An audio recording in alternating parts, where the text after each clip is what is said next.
자, 이 시간 하나님 말씀 한번 찾겠습니다. 우리 사무엘상 16장 1절부터 7절까지 말씀입니다.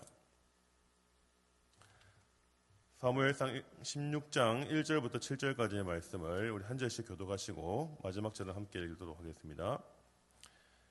여호와께서 사무엘에게 이르시되 내가 이미 사울을 버려 이스라엘 왕이 되지 못하게 하였거늘 내가 그를 위하여 언제까지 슬퍼하겠느냐. 너는 뿔에 기름을 채워 가지고 가라. 내가 너를 베들레헴 사람 이새에게로 보내리니 이는 내가 그의 아들 중에서 한 왕을 보았느니라 하시는지라.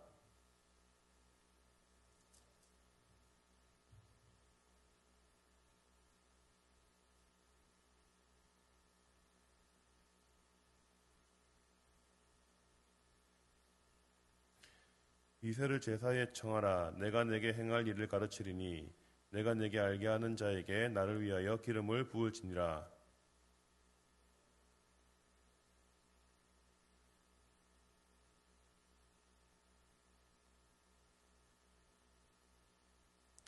이르되 평강을 위함이니라. 내가 여호와께 제사하러 왔으니 스스로 성결하게 하고 와서 나와 함께 제사하자 하고 이새와 그의 아들들을 성결하게 하고 제사에 청하니라.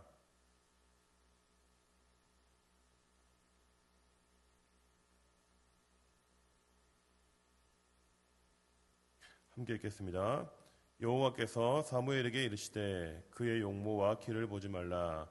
내가 이미 그를 버렸노라. 내가 보는 것은 사람과 같지 아니하니 사람은 외모를 보거니와 나 여호와는 중심을 보느니라 하시더라. 아멘. 네, 오늘은 우리 귀한 우리 강사님을 한번 모셨습니다. 아쉽게도 외부 강사는 아니고 내부 강사입니다. 우리 오늘 우리 교회 여러분도 잘 아시는 우리 김명 목사님 사부 예배 우리 처음으로 말씀 한번 좀 전해주시게 되셨고요. 나오실 때 여러분의 에너지와 마음을 담아 큰 박수로 한번 모시면 좋겠습니다.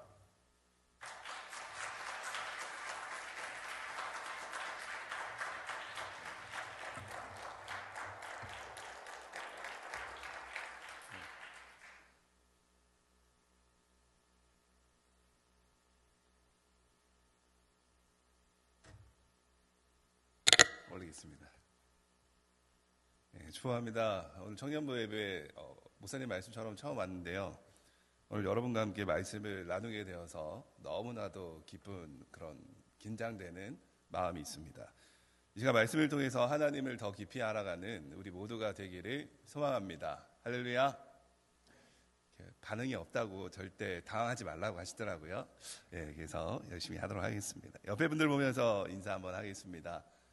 내가 지을 수 있는 최고의 썩소를 한번 지으면서 연산 한번 쳐다보면서 얼굴을 한번 쳐다보면서 사랑하고 축복합니다. 네.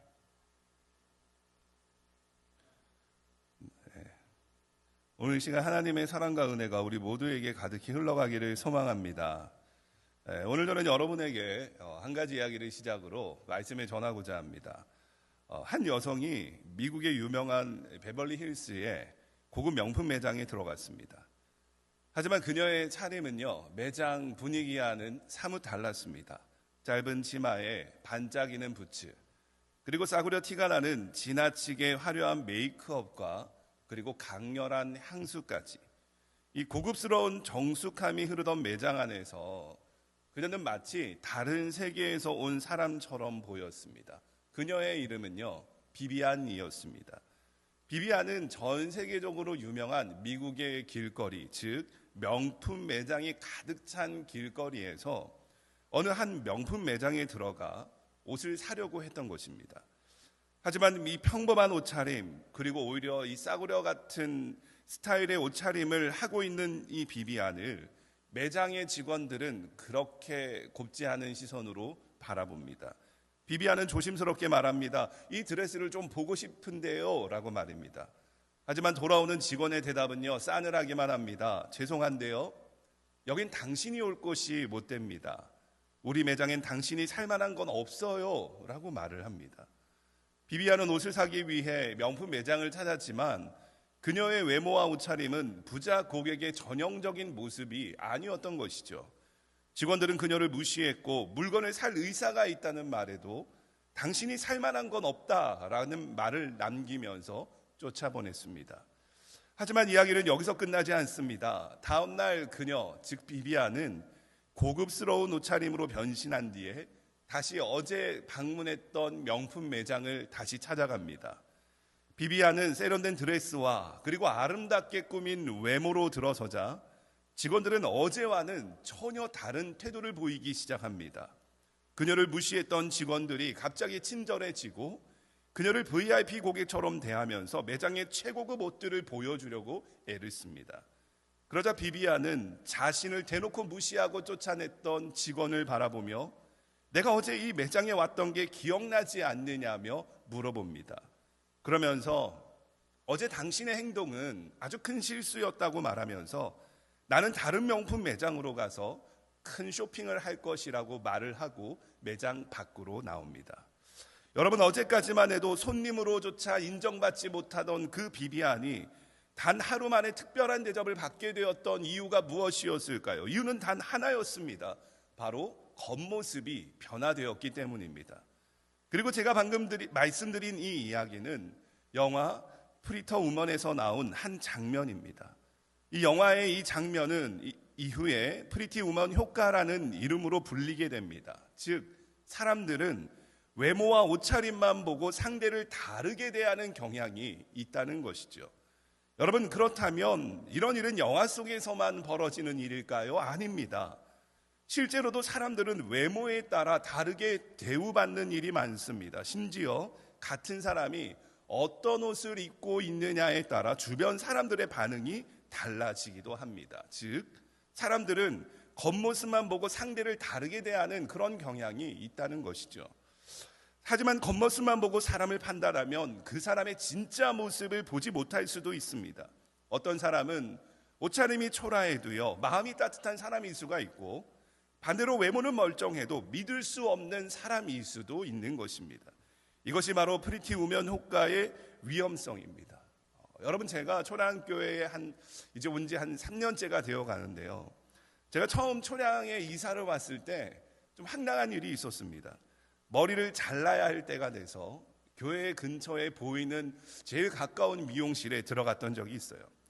처음 가본 곳이었는데 생각보다 머리를 너무 잘 잘라주셔서 앞으로 여기에 와야겠다라고 마음을 먹었습니다. 그래서 그 다음에도 이제 머리가 길어지자 다시 한 번 더 방문했는데요. 그런데 그날 머리 자르시는 선생님이 거울을 보면서 저를 계속 힐끔힐끔 쳐다보시는 겁니다. 그리고 저에게 말을 꺼낼까 말까 뭔가 궁금해 미치겠다는 눈빛인데 저는 조용히 그냥 눈을 감고 있었습니다. 그런데 결국 참지 못하셨는지 머리를 자르다 말고 조심스럽게 물으시더라고요. 저 정말 죄송한데 혹시 무슨 일 하는 분이세요? 그래서 제가 대답했습니다. 저 목사입니다. 그러자 미용사분이 깜짝 놀라시면서 경호원인 줄 알았어요. 이런 얘기를 하셨습니다. 여러분, 제가 모르는 사람한테 제일 많이 듣는 말이 뭔지 아십니까? 혹시 무슨 일 하세요? 입니다. 그분들은 엄청난 거대한 사람이 정장을 입고 있으니까 궁금한 거예요. 헬스 관장이라면 추리닝을 입고 있어야 될 것 같은데 그건 아닌 것 같고, 정장을 입고 있으니까 도대체 뭐 하는 사람일까? 절대 목사라고는 생각을 하지는 않더라고요. 이렇게 겉모습만으로 사람을 평가하는 것은 그 사람의 진짜 모습을 보지 못하게 만들 수도 있다는 것입니다. 여러분, 제가 오늘 여러분에게 이 프리티 우먼의 효과의 위험성에 대해서 말씀을 드리는 이유가 있습니다. 자, 그렇다면 하나님께서는 사람을 보실 때 과연 어떤 기준을 가지고 그 사람을 바라보실까요? 하나님께서 사람을 판단하실 때 과연 어떤 눈으로 바라보실까요? 우리와는 다르게 하나님은 사람의 어떤 부분을 가장 중요하게 여기실까요? 우리는 이 사실을 아는 것이 상당히 중요합니다. 왜냐하면 하나님께서 나를 어떤 기준으로 바라보시는지에 이거를 깨닫는 순간 내 가치관과 방향성이 완전히 달라질 수가 있기 때문입니다. 오늘 우리가 읽은 말씀을 보면 하나님께서 선지자 사무엘을 이새의 집으로 보내셨습니다. 그렇다면 하나님께서 왜 사무엘을 이새의 집으로 보내셨을까요? 왜냐하면 하나님께서 이스라엘의 두 번째 왕을 뽑기 위해서였습니다. 하나님은 사울을 이스라엘의 초대 왕으로 세우셨지만 이내 후회하셨습니다. 왜냐하면 사울이 하나님의 말씀에 어떻게 했습니까? 순종하지 않았기 때문입니다. 이스라엘의 왕은 하나님이셨지만 사울은 자신이 이스라엘의 왕이 되기를 원했습니다. 하나님은 다시 이스라엘의 두 번째 왕을 세우기를 원하셨습니다. 그 사람은 누구였을까요? 바로 이새의 막내 아들이었던 우리가 너무나 잘 알고 있는 다윗이었습니다. 당시 다윗은요, 누구도 주목하지 않는 어린 소년에 불과했습니다. 그저 양을 치는 목동이었죠. 그런데 하나님께서는 그런 다윗을 이스라엘의 두 번째 왕으로 선택하셨다는 겁니다. 그렇다면 하나님께서는 도대체 다윗에게 무엇을 보시고 그를 이스라엘의 왕으로 선택하셨던 것일까요? 오늘 말씀을 통해 하나님께서 왜 다윗을 왕으로 선택하셨는지 그 이유를 살펴볼 거예요. 그래서 현재를 살아가는 우리에게 하나님께서 원하시는 사람이 무엇인지를 함께 알아가기를 원합니다. 1절 말씀을 다시 한 번 더 큰 소리로 읽겠습니다. 여호와께서 사무엘에게 이르시되 내가 이미 사울을 버려 이스라엘 왕이 되지 못하게 하였거늘 네가 그를 위하여 언제까지 슬퍼하겠느냐. 너는 뿔에 기름을 채워 가지고 가라. 내가 너를 베들레헴 사람 이새에게로 보내리니 이는 내가 그의 아들 중에서 한 왕을 보았느니라 하시는지라. 아멘. 이제 저를 보세요. 여러분 1절 말씀을 보면 하나님께서 중대한 결정을 내리셨습니다. 더 이상 사울을 왕으로 인정하지 않겠다고 말씀하신 것이죠. 하나님은 사울 대신 새로운 왕을 이스라엘 위에 세우기로 작정하셨습니다. 사울은 처음에는 하나님의 부르심에 순종하는 그런 왕이었지만 시간이 흐를수록 어때요? 마음이 계속해서 변해가는 것입니다. 하나님의 뜻보다는 자신의 생각을 앞세우기 시작했고 사람들의 시선을 더 의식하면서 하나님의 명령을 점점 가볍게 여기기 시작했습니다. 결정적인 사건은 하나님께서 아말렉을 진멸하라고 하셨을 때 일어났던 일이었습니다. 사울은 그 명령을 어떻게 했습니까? 부분적으로만 수행했습니다. 하찮고 병든 가축은 죽였지만 살찌고 보기 좋은 가축은요 남겨두었던 것이죠. 그 이유는 단 하나였습니다. 이스라엘 백성들이 그것을 아깝게 여겼기 때문이었습니다. 사울은 백성들의 눈치를 보면서 그들의 의견을 따랐습니다. 하나님의 명령보다 어떻습니까? 백성의 마음을 더 중요하게 여긴 것입니다. 이때 사무엘이 찾아오자 사울은 진실을 감추려고 합니다. 그는 좋은 가축들을 남겨둔 이유가 하나님께 제사 드리기 위함이었다라고 말을 하면서 거짓된 핑계를 냅니다. 그러나 하나님은 사울이 처음부터 하나님께 드릴 마음으로 남겨둔 것이 아님을 너무나도 잘 알고 있었습니다. 여러분, 사울의 마음엔 하나님에 대한 그 두려움과 경외보다 사람들에게 인정받고 싶어하는 욕심과 불순종이 자리 잡고 있었던 것입니다. 하나님은 사울의 이런 모습을요 매우 안타깝게 여기셨어요. 그리고 사울을 왕으로 세운 것을 후회하셨습니다. 그의 불순종은 단순한 실수가 아니었습니다. 바로 하나님의 통치를 거부한 중대한 죄였던 것입니다. 이제 하나님은 이스라엘에게 새로운 왕을 세우려고 하십니다. 하나님의 마음에 합한 사람, 사람들의 눈이 아니라 하나님의 뜻을 따를 수 있는 그런 왕이 필요했습니다. 그래서 하나님은요 선지자 사무엘에게 이렇게 말씀을 하셨어요. 네가 언제까지 사울을 위하여 슬퍼하겠느냐? 너는 베들레헴 사람 이새에게로 가라. 내가 그의 아들 중에서 한 사람을 이미 왕으로 선택했다라고 말씀을 하셨어요. 사무엘은 하나님의 말씀을 듣고 곧장 순종하려고 했지만 마음속에 어때요? 두려움도 있는 겁니다. 만약 사울이 이 사실을 알게 되면 자신을 죽일 줄도 모르기 때문입니다. 하지만 하나님께서는 사무엘에게 지혜로운 방법을 알려주시고 그를 이새의 집으로 보내셨어요. 사무엘은 마치 제사를 드리러 가는 것처럼 베들레헴으로 향했고 그곳에서 이새와 그의 아들들을 제사 자리에 초청했습니다. 6절 말씀을 우리 다 함께 같이 읽겠습니다. 그들이 오매 사무엘이 엘리압을 보고 마음에 이르기를 여호와의 기름 부으실 자가 과연 주님 앞에 있도다 하였더니. 아멘. 사무엘의 초청을 받은 이새와 그의 아들들이 이제 도착을 막 했습니다. 사무엘이 이새의 아들들을 보는데요, 장자 엘리압이 사무엘의 눈에 딱 들어오는 겁니다. 사무엘은 엘리압을 보자마자 하나님께서 선택하신 사람이다 라고 생각을 했습니다. 왜냐하면 엘리압은요, 아름다운 외모를 가지고 있었기 때문입니다. 엘리압은 사울처럼 왕이 될 만한 그런 외모를 가지고 있었던 것 같아요. 얼마나 잘생겼는지는 제가 직접 못 봐서 모르겠는데, 그래서 사무엘은요, 엘리압을 보자마자 바로 그 자리에서 마음속으로 하나님께서 선택하신 왕이 저기에 있구나 라고 생각할 정도였습니다. 하지만 그것은 사무엘의 착각이었습니다. 엘리압은 하나님께서 선택하신 사람이 아니었다는 것이죠. 그렇다면 하나님은 이새의 아들 중에 어떤 사람을 선택하셨던 것일까요? 11절 말씀을 함께 읽도록 하겠습니다. 또 사무엘이 이새에게 이르되 내 아들들이 다 여기 있느냐? 이새가 이르되 아직 막내가 남았는데 그는 양을 지키나이다. 사무엘이 이새에게 이르되 사람을 보내어 그를 데려오라. 그가 여기 오기까지는 우리가 식사 자리에 앉지 아니하겠노라. 아멘. 여러분, 사무엘의 초청을 받은 이새와 그의 아들들이 사무엘 앞에 도착했습니다. 그들 하나하나를 바라보며 사무엘은 마음속으로 하나님의 선택을 기다리고 있었습니다. 그런데 여러분, 첫째 아들이자 장자 엘리압이 등장하자 사무엘은 속으로 이렇게 생각을 했어요. 바로 이 사람이다. 하나님께서 기름 부으실 자가 과연 이 사람이구나. 하지만 여러분, 사무엘이 아까 말씀드린 것처럼 생각한 엘리압은요, 하나님께서 선택하신 사람이 아니었습니다. 그리고 그 외의 모든 아들들도 하나님께서 선택하신 사람이 아니었습니다. 그러자 사무엘이 이새에게 묻습니다. 여기에 있는 아들이 전부입니까? 이새는 망설이며 대답합니다. 아직 막내가 하나 더 있습니다. 지금 들에서 양을 지키고 있습니다. 그리고 놀랍게도 그 막내 아들의 이름은요, 우리가 잘 알고 있는 다윗이었던 것이죠.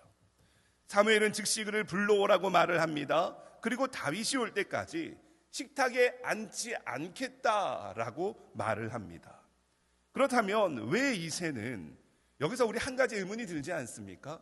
왜 이새는 사무엘을 만나는 그 중요한 자리에 막내 아들 다윗만은 데리고 오지 않았던 것일까요? 그 당시 이스라엘 사회에서는 장남이 집안에서 가장 중요한 역할을 맡았습니다. 첫째 아들은 아버지의 뒤를 이어서 집안을 이끌어갈 사람이었고 재산도 많이 물려받았기 때문에 자연스럽게 가문의 대표처럼 여겨졌습니다.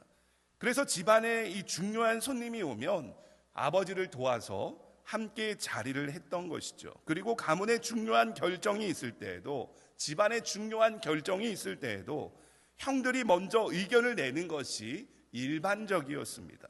반면 막내는요, 주로 집안일을 도왔고 양을 돌보거나 허드렛 일을 맡은 경우가 많았습니다. 이새는 그런 문화와 생각 속에서 다윗을 전혀 주목하지 않았던 것입니다. 다윗은 주목받지 못했습니다. 기대조차 하지 않았습니다. 그저 들판에서 묵묵히 양을 지키는 그런 아이였을 뿐이었습니다. 하지만 바로 그 다윗을 하나님은요, 눈여겨보고 계셨다는 거예요. 사람들이 보기에 하찮고 사람들이 보기에 기대하지 않았던 그 아이를 하나님께서는 이스라엘의 왕으로 부르셨다라는 것입니다. 사무엘은 즉시 이새에게 말합니다. 그를 불러오십시오. 그가 오기 전에는 우리가 식탁에 앉지 않겠습니다. 그렇다면 여러분, 여기서 이제 우리가 의문이 생기는 겁니다. 하나님께서는요, 도대체 다윗의 무엇을 보시고 그를 왕으로 선택하셨던 것일까요? 그 해답은 바로 오늘 우리가 읽은 7절 말씀에 있습니다. 7절 말씀을 우리 다 함께 큰 소리로 읽겠습니다. 여호와께서 사무엘에게 이르시되 용모와 키를 보지 말라. 내가 이미 그를 버렸노라. 내가 보는 것은 사람과 같지 아니하니 사람은 외모를 보거니와 나 여호와는 중심을 보느니라 하시더라. 아멘. 여러분, 하나님께서 사무엘에게 엘리압을 왕으로 선택하지 않으신 이유를 말씀하시면서 아주 중요한 말씀을 하셨습니다. 사람들은요, 뭐를 보지만요, 외모를 보지만 하나님은 뭐를 보신다고요? 중심을 보신다라고 말씀하셨습니다. 여러분, 하나님은요, 사람을 평가하실 때 그 사람의 겉모습이나 그 사람의 배경이나 그 사람의 조건을 보지 않으세요. 하나님은 그 사람이 얼마나 잘생겼는지, 그 사람이 얼마나 이쁜지, 그 사람이 얼마나 공부를 잘하는지, 혹은 어떤 집안 출신인지 전혀 관심이 없으십니다. 하나님께서 진짜로 보시는 것은 중심이래요. 이 중심이 무엇입니까? 그 사람의 마음이라는 것이죠. 자, 그렇다면 여러분, 하나님께서 사람을 보실 때 이 겉모습, 외모가 아니라 사람의 중심, 즉 마음을 본다고 하시는데, 그렇다면 우리가 여기서 꼭 넘겨짚고 가야 할 질문이 하나가 생깁니다. 하나님이 보시는 이 중심, 즉 사람 안에 있는 이 마음이란 게 과연 도대체 무엇이냐는 거예요. 도대체 하나님께서 다윗의 어떤 마음을 보셨길래 아무도 그를 주목하지 않았는데 그냥 단지 이스라엘의 작은 동네 이세의 아들들 중에 막내로서 양만 치는 그런 평범한 어린 아이였는데, 하나님 도대체 이 다윗에게 어떤 마음을 보셨길래 하나님께서 다윗을 이스라엘의 두 번째 왕으로 선택하셨을까요? 여러분, 성경에서 말하는 이 중심이라는 단어는요, 히브리어로 레바브인데요, 여러분, 이 레바브는 단순히 기분이 좋다, 나쁘다라는 그런 감정만을 말하는 게 아니래요. 그보다 훨씬 더 깊고 삶 전체를 아우르는 그런 의미를 담고 있다고 합니다. 이 마음이라는 이 단어가 히브리어로. 성경에서 말하는 이 중심, 즉 마음이란 그 사람이 어떤 생각을 하면서 살아가는지, 무엇을 진짜로 소중하게 여기고 있는지, 어떤 삶을 살아가려고 하는지를 의미하는 단어입니다. 여러분, 다시 말해서 하나님은요, 다윗이 하루하루 어떤 마음으로 살아가고 있는지를 보셨다는 거예요. 다윗이 무엇을 가장 중요하게 여기면서 살아가고 있는지를, 그 마음이 누구를 향해 있는지를 하나님은 보고 계셨다는 거예요. 다윗은 혼자 들판에서 양을 칠 때에도 자신의 힘이나 경험을 의지하지 않았습니다. 어린 소년이었지만 그는 광야에서 자신을 지켜주시는 분이 하나님이심을 믿었고, 맹수로부터 양떼를 보호할 때도 하나님께 도움을 구하면서 하나님을 의지했다는 것이죠. 아무도 보지 않는 자리에서, 아무도 알아주지 않는 그 자리에서, 그 순간에도 다윗은 하나님을 기억하고 있었고 하나님과 동행하는 삶을 훈련하고 있었다는 것입니다. 여러분, 다윗의 삶의 가장 중요한 기준은요, 바로 하나님과의 관계였다는 것이죠. 아멘이십니까? 여러분, 무엇을 하든 어디에 있든 하나님과 함께 있는 것이 그의 삶의 중심이었고, 그는 그 관계를 가장 중요하게 생각하고 있었다는 것입니다. 그리고 하나님은 그런 다윗의 그 마음을 알고 계셨다는 거예요. 아무도 다윗을 알아주지 않았지만 하나님만은 그런 다윗의 그 진실된 마음, 그 마음을 보고 계셨다는 것입니다. 그 마음이 진짜인지, 아니면 사람 앞이 아니라 하나님 앞에서 드러난 중심이었는지를 하나님은 다 지켜보고 계셨다는 것이죠. 그래서 하나님께서 다윗을 선택하신 것입니다. 아무도 다윗을 주목하지 않았지만 하나님은 다윗의 그 중심을 보셨다는 것입니다. 사람의 기준이 아닌 하나님의 눈에 합당한 마음을 가진 사람, 바로 그가 다윗이었다는 것입니다. 저는 오늘 여러분에게 묻고 싶습니다. 오늘 여러분의 중심은 어디를 향해 가고 있습니까? 여러분은 무엇을 지금 현재 가장 소중하게 여기고 있습니까? 하나님께서는요, 다윗의 그 어린 마음의 아이의 중심을 보신 것처럼, 여러분, 하나님께서는 오늘도 살아계셔서 우리의 중심을 보시는 줄로 믿습니다. 그렇다면 하나님께서 오늘 우리의 마음의 그 중심을 보실 때 그 보시는 마음이 무엇이냐는 것입니다. 바로 하나님을 사랑하는 우리의 마음, 하나님의 뜻대로 살아가고 싶어하는 마음, 하나님께 순종하려고 애쓰는 마음, 실수했을 때도 다시 하나님께 나아가려고 하는 마음, 사람들 앞에서보다 하나님 앞에서 정직하고자 하는 그런 마음, 칭찬보다 순종을 더 귀하게 여기는 마음, 조용한 자리에서라도 하나님을 놓치지 않으려고 하는 그런 마음, 작은 것 하나라도 하나님을 기억하려는 그런 마음, 자기 뜻보다 하나님의 뜻을 먼저 물어보려고 하는 그 마음, 이런 마음들이 바로 하나님이 지금도 찾으시는 마음이라는 것입니다. 여러분, 그렇다면 지금 우리의 모습은 어떻습니까? 우리의 중심은요, 오늘 말씀을 듣는, 오늘 이 자리에 모여서 하나님의 이름을 부르면서 말씀을 듣고 있는 오늘 우리의 중심은 어디에 있냐는 것입니다. 하나님께 향해 있습니까? 아니면 세상을 향해 있지는 않습니까? 혹시 요즘 하나님보다 다른 것에 더 마음을 두고 있지는 않습니까? 하루에도 몇 번씩 스마트폰 알림에는 민감하게 반응을 하지만 하나님의 음성에는 나중에요 하나님이라고 미루고 있지는 않느냐는 거예요. 바쁘다는 이유로, 피곤하다는 이유로 기도를 미루고 말씀을 건너뛰고 예배조차 습관적으로 드리고 있지는 않는지, 오늘 이 말씀을 통해서 우리 자신을 한번 돌아볼 수가 있다는 것입니다. 바쁘다는 이유로 겉으로는 잘 살아가고 있는 것 같지만 속으로는 조금씩 지쳐가고 하나님과의 이 거리도 점점 멀어지고 있지는 않느냐는 거예요. 주일에는 하나님을 찾지만 평일에는 세상 속에 파묻혀서 하나님을 잊고 지내고 있지는 않느냐는 것입니다. 하나님보다 사람들의 시선이 더 신경 쓰이고 사람들의 인정이 더 중요해지고 있지는 않느냐는 것입니다. 하나님보다 세상의 인정이 더 중요하게 느껴지고 하나님의 시선보다 사람들의 평가에 더 흔들리고 있다면 지금 우리의 중심이 조금씩 어긋나고 있다는 신호일지도 모른다는 것이죠. 여러분, 요즘 우리는 너무 많은 것들을 보고 듣고 비교하면서 살아가고 있습니다. SNS에 올라온 누군가의 멋진 삶, 친구의 성공 소식, 혹은 내 주변 친구의 화려한 모습을 보면 마음에 흔들릴 때가 있어요. 그럴 때마다 나도 저렇게 되어야 하지 않을까? 난 왜 이 정도밖에 되지 않는 거지? 하면 그런 생각들이 나에게 막 밀려옵니다. 그리고 그런 생각은 어느새 우리의 마음을 조용히 잠식해버리기 시작합니다. 하나님과의 관계보다 세상에서의 자리, 세상에서의 성공, 세상에서의 인정, 그런 것들이 더 급하고 중요하게 보일 때가 있습니다. 하지만 여러분, 그런 것들은 결코 우리의 중심을 붙들어 줄 수는 없다는 거예요. 오히려 우리의 중심을 흐리게 만들고 하나님과의 거리를요 점점 멀어지게 만들 뿐이라는 사실입니다. 여러분, 중심이 흔들리면, 이 마음이 흔들리면, 하나님을 향한 이 마음이 흔들리면 여러분 삶 전체가 흔들리기 시작합니다. 그래서 우리는 자주 꾸준히 다시 하나님 앞으로 돌아가야 하는 것이죠. 우리의 시선을요 누구에게로 돌려야 될까요? 하나님께로 돌려야 한다는 것입니다. 그리고 우리는 반드시 기억해야 합니다. 우리의 삶에 있어서 하나님과의 관계가 내 1순위라는 것을요. 아멘이십니까? 할렐루야. 여러분, 그렇다면 마지막으로 하나님 중심이 되는 삶을 계속해서 살아가려면 여러분, 우리는 무엇을 해야 할까요?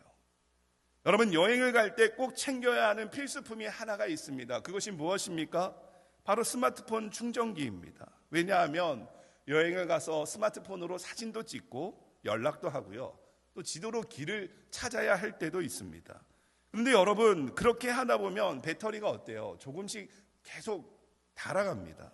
아무리 좋은 스마트폰이라도 충전하지 않으면 어떻게 됩니까? 결국에는요 꺼져버리고요, 아무 일도 할 수가 없습니다. 그래서 우리는 어떻게 합니까? 틈틈이 충전을 하는 것이죠. 우리의 신앙도 똑같습니다. 처음에는 하나님을 뜨겁게 믿고 따르고 싶지만 이 시간이 지나면서 세상의 유혹 또는 바쁜 그런 일정들 속에서 점점 하나님과의 거리가 멀어질 수 있다는 거예요. 그러다 보면 신앙의 배터리가 점점 약해지고 지치고 불안해지고 방향을 잃어버리게 된다는 것이죠. 하지만 여러분, 기억하십시오. 다윗은요 항상 하나님과 연결되어 있었습니다.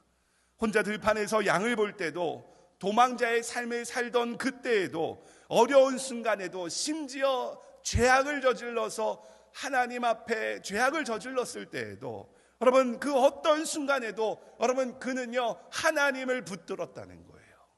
그리고 오늘 우리도 마찬가지입니다. 우리도 늘 붙어 있어야 한다는 거예요. 누구한테요? 바로 예수님한테요. 나의 죄를 대신해서 십자가에 죽으시고 부활하신 예수님께 여러분 우리는요 언제든 나아갈 수가 있습니다. 힘들 때에도, 어려울 때에도, 기쁠 때에도, 슬플 때에도, 아플 때에도, 상처 받았을 때에도, 평안할 때에도 언제든지 우리는 예수님의 이름을 부르며 예수님 앞에 나아갈 수가 있다는 거예요. 하나님이시면서 동시에 인간의 몸으로 오셨던 그 예수님은 누구보다 우리의 마음을 잘 알고 계시며 우리를 인도해 주시는 분이라는 사실입니다. 우리가 예수님 안에 있을 때 우리는 다시 힘을 얻고요, 다시 일어설 수가 있다는 겁니다. 그래서 우리가 할 수 있는 가장 중요한 일은 말씀 앞에 서는 것, 기도로 나아가는 것, 그리고 예배를 놓치지 않는 것입니다. 여러분, 예수님과 연결된 삶을 계속해서 이어갈 수 있는 힘이 가장 우리가 생각을 깊이 하지 않았던 것들로부터 시작된다는 것을 여러분 꼭 기억하셔야 합니다. 여러분, 기억하십시오. 하나님과의 관계는요, 과거에 뜨거웠던 그런 추억이 아니에요. 바로 내가 오늘 선택해야 할 가장 중요한 우선순위입니다. 아멘이십니까? 일단 아멘 하세요. 할렐루야. 여러분, 그 관계가 회복될 때 우리 삶 전체가 다시 살아나기 시작하는 거예요.